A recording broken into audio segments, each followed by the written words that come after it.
Santapan Harian. Hari ini kita akan membaca Hakim-Hakim pasal yang ke-9 ayat 50 hingga ayatnya yang ke-57. Namun sebelumnya, mari kita berdoa. Beritahukanlah jalan-jalan-Mu kepada kami ya Tuhan. Ajarlah kami kebenaran-Mu dan tuntunlah kami dalam nama-Mu Yesus. Kami memohon. Amin. Hakim-Hakim 9 ayat 50-57. Selanjutnya Abimelek pergi ke Tebes, mengepungnya dan merebutnya. Tetapi ada sebuah menara yang kokoh di tengah kota, dan seluruh warga kota itu, laki-laki dan perempuan, melarikan diri ke situ. Mereka menutup pintu di belakangnya dan naik ke atas sotoh menara itu. Abimelek sampai ke menara itu. Ia menyerangnya dan berhasil mendekati pintu menara itu untuk membakarnya. Namun seorang perempuan melemparkan sebongkah batu kilangan ke kepala Abimelek dan memecahkan batok kepalanya. Segera ia memanggil hambanya yang membawa senjatanya dan berkata kepadanya, "Hunuslah pedangmu dan bunuhlah aku, supaya jangan orang berkata tentang aku, dia dibunuh oleh seorang perempuan." Lalu hambanya menikam dia hingga mati.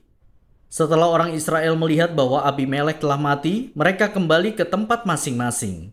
Demikianlah Allah membalas kejahatan yang dilakukan oleh Abimelek terhadap ayahnya, yaitu pembunuhan atas ke-70 saudaranya. Juga segala kejahatan orang Sikem ditimpakan Allah atas kepala mereka sendiri. Demikianlah kutuk Yotam bin Yerubbaal menimpa mereka.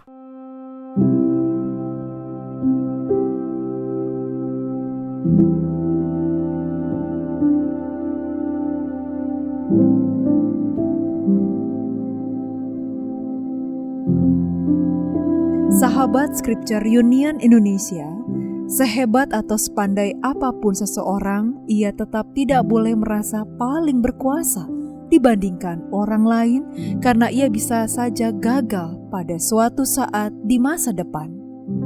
Kehebatan saat ini akan habis atau hilang pada waktunya. Karena itu tidak ada yang perlu disombongkan dari manusia.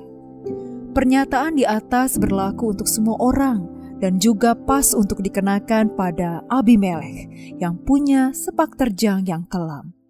Ia seorang raja yang jahat di mata Tuhan. Untuk menjadikan dirinya raja, ia tega membunuh banyak sekali orang, termasuk 70 saudaranya sendiri dan warga kota Sikem.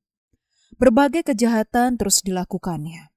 Kota Tebes dikepung dan direbut. Menara di mana warga kota melarikan diri diserang dan dibakar. Melihat kekejian Abimelek, Tuhan pun tidak tinggal diam. Ia memakai seorang perempuan yang melempar kepalanya dengan sebongkah batu kilangan. Di sanalah seluruh kehormatannya terkubur. Seorang penguasa yang keji dikalahkan dan dipermalukan oleh seorang perempuan. Akhir dari semua ini adalah Abimelek mati dibunuh oleh hambanya sendiri dan Israel pun dipulihkan. Keadilan Tuhan dinyatakan ke atas Abimelek dan orang Sikem. Mereka dihukum sesuai dengan kutuk Yotam. Kisah ini memperlihatkan kepada kita bahwa apapun kejahatan yang kita perbuat, ingatlah bahwa semuanya itu akan diperhitungkan oleh Allah. Sebab tidak ada perbuatan jahat yang lolos selamanya. Mungkin 1 atau 2 kali kita akan lolos, tetapi kelak dosa dan kejahatan itu akan terbongkar dan menghancurkan hidup kita. Inilah peringatan bagi kita untuk senantiasa menjaga hidup dengan baik dan taat kepada Tuhan sebagai wujud kasih dan iman kita kepadanya. Berdoalah dengan rendah hati dan mintalah kepada Roh Kudus untuk membantu kita dalam melawan dosa dan menjauhi kejahatan. Ingatlah, pengorbanan Kristus di kayu salib telah menebus kita dari segala dosa. Sebagai umat Kristen, peganglah dan pertahankanlah motivasi untuk hidup kudus di hadapan Tuhan. Mari kita berdoa. Roh Kudus, nafas kekudusan, diamlah dalam hati kami. Ketika dosa menggoda dengan suara lembut, bangkitkanlah keberanian untuk berkata tidak. Ketika langkah kami mulai condong pada kejahatan, tariklah kami kembali ke jalan terang.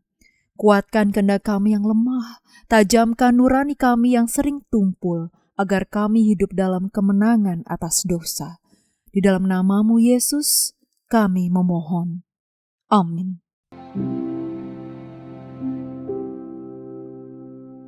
Kiranya firman Tuhan yang Anda dengarkan menjadi berkat, hingga Anda memiliki kehidupan rohani yang segar, kuat, dan sigap. Jika Anda menginginkan buku santapan harian, silakan kirimkan nama, alamat lengkap, dan kode pos beserta nama radio yang Anda dengarkan ke nomor 0811 9910 377. Tuhan Yesus memberkati.